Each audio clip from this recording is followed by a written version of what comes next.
Hey there people, it's Grindfest once again and today I'll talk about something that's been slightly bothering me for a while. Be it Instagram or YouTube or whatever, when I'm wasting time around the internet, these fake mobile game ads have started to pop up in my face over and over again. I mean, they've been around for a few years, but recently they're all I see. Especially this one, Rise of Empires, Ice and Fire. Wow, check this out. Wait, is that a goddamn town center from Age of Empires 2? Yeah.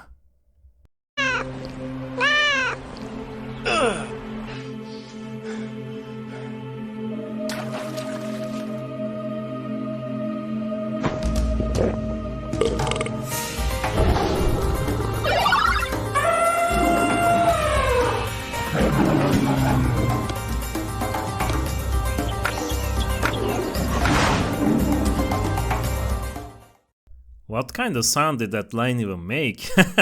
Oh, it also gets resurrected back to life after eating a fish, I guess. Jeez. A few other games like AFK Arena does similar stuff as well.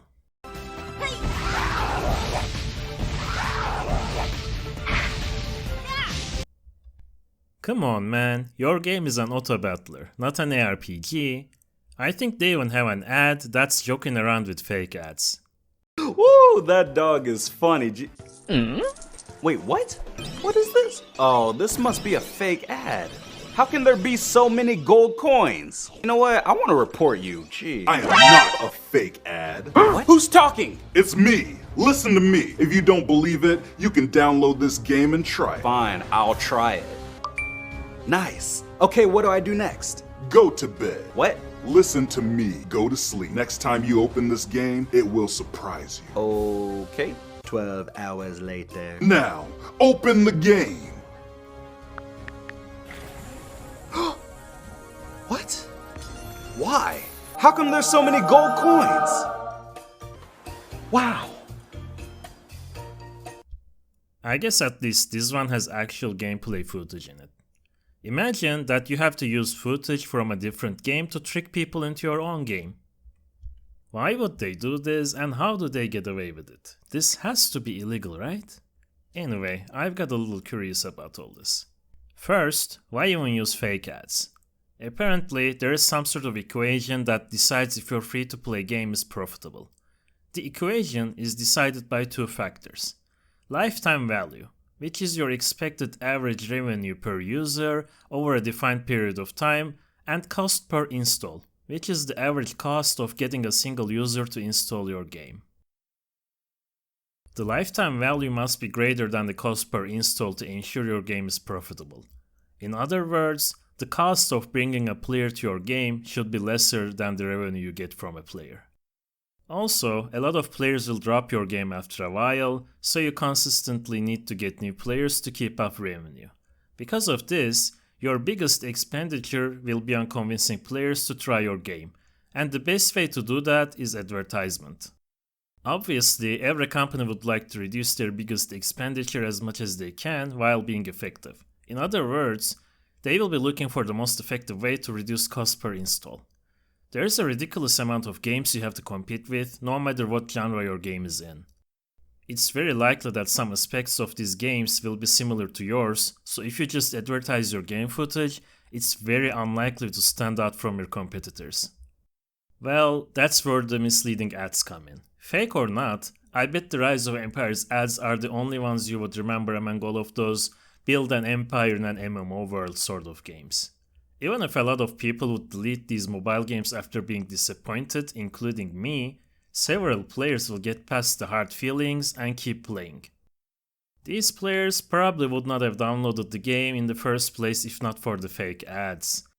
If data suggested that accurate ads are working just as well as inaccurate ones, I doubt any company would go these lengths to mislead people. Long story short, fake ads are more effective. Second, how do they get away with it? Why are these platforms allowing these ads? First of all, turns out that not everyone gets away with it. In the past year, two misleading ads for the games Homescapes and Gardenscapes have been banned. Both of these games are developed by Playrix.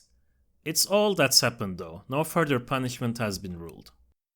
For the others that get away with it, well, one of the biggest reasons is that Federal Trade Commission hasn't quite caught up with these ads in a way that they can prove contraventions in existing laws, so it's probably not worth bothering with it on your own as a company or person.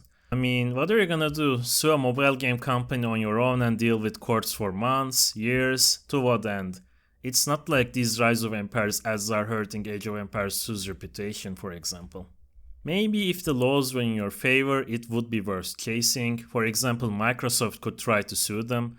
Following simple logic, platforms wouldn't allow these ads in the first place if they were easily punishable.